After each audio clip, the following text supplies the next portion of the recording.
Prum is the modern name of a temple near the city of Siem Reap, Cambodia, approximately 1 kilometer east of Angkor Thom and on the southern edge of the East Baray. It was built in the Bayon style largely in the late 12th century and early 13th century, and was originally called Rajavihara Royal Monastery. It was founded by the Khmer king Jayavarman VII as a Mahayana Buddhist monastery and center of learning dedicated to his mother. The temple was built without mortar and, after it was abandoned, trees took root in the loosened stones. The trees growing out of the ruins and the jungle surroundings have made it one of the most popular temples with visitors to the area. It has been on the UNESCO World Heritage List since 1992. The temple's stele records that the site was home to more than 12,500 people, including 18 high priests and 615 dancers, with an additional 80,000 inhabitants in the surrounding villages working to provide services and supplies. The stele also notes that the temple amassed considerable riches, including gold, pearls, and silks. Expansions and additions to Ta Prohm continued as late as the rule of Srindravarman at the end of the 13th century. The design of Ta Prohm is that of a typical flat Khmer temple, as opposed to a temple pyramid or temple mountain, the inner levels of which are higher than the outer. 5 rectangular enclosing walls surround a central sanctuary.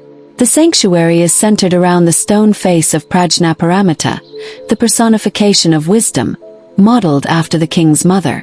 Like most Khmer temples, Ta Prohm is oriented to the east, so the temple proper is set back to the west along an elongated east-west axis.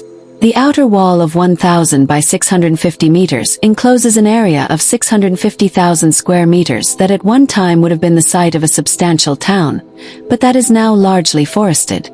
There are entrance gopuras at each of the cardinal points, although access today is now only possible from the east and west. In the 13th century, face towers similar to those found at the Bayon were added to the gopuras. Some of the face towers have collapsed. At one time, moats could be found inside and outside the fourth enclosure.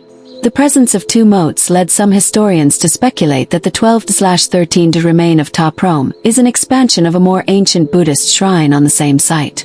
The 3 inner enclosures of the temple proper are galleried, while the corner towers of the first enclosure form a quincunx with the tower of the central sanctuary. This basic plan is complicated for the visitor by the circuitous access necessitated by the temple's partially collapsed state, as well as by the large number of other buildings dotting the site, some of which represent later additions. The most substantial of these other buildings are the libraries in the southeast corners of the first and third enclosures, the satellite temples on the north and south sides of the third enclosure, the Hall of Dancers between the third and fourth eastern gopuras, and a house of fire east of the fourth eastern gopura. The trees growing out of the ruins are perhaps the most distinctive feature of Ta Prohm, and have prompted more writers to descriptive excess than any other feature of Angkor.